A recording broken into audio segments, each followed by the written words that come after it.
Hi, my name is David McGee, and I would like to talk to you about my new book called One More Suicide.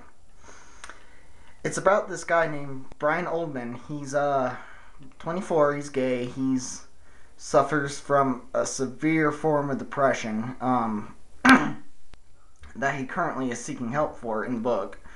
And anyways, the whole story basically is him leading up to the act, which he may or may not go through, which he spends the entire book trying to decide.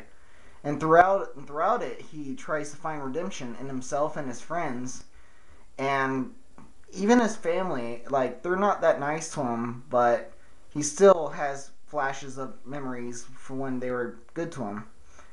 The book is written in like three or four different kind of narrative styles.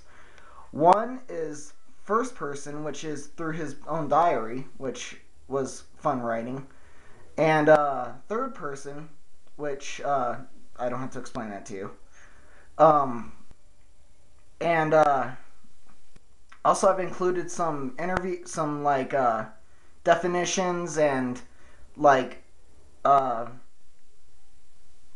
some research material that's implanted into the story, like at different intervals to kind of give the reader a little more knowledge on what's going on, in like real life knowledge of what's going on. And also song lyrics. I used to be in a band. I currently am in one. Not really one, but I just play by myself in acoustic. But I used to have a band, and I wrote all the songs, and I've included in my book, which was really fun. I've included song lyrics from my songs. But of course, like Brian, like too, is a musician, so they're his songs now. They're not mine anymore. And anyways, one of my favorite characters to write in the book had to have been Paul, Brian's roommate. He was just, he was just so fun to write. He's such a nice guy. He really wants to help. He doesn't know how, but his heart is really in a good place. And the reason why I in the original draft, Mark or Mike, I forgot which one it was. But anyways, he had more of a prominent role in the story, but he was just too freaking mean to Brian, and I was like, this kid's going through enough. I can't in good conscience. Like, I grew like I actually like spent like I don't know, like I rewrote it like 3 times, 4 times, and hopefully I got all the bugs out. But anyways, yeah, I wanted to make his life a little more bearable than because like the first draft, he just sucked, you know.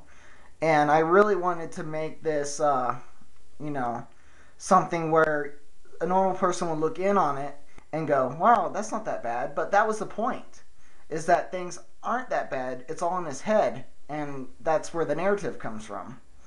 So, yeah, I'm gonna have a bunch of other short stories up too.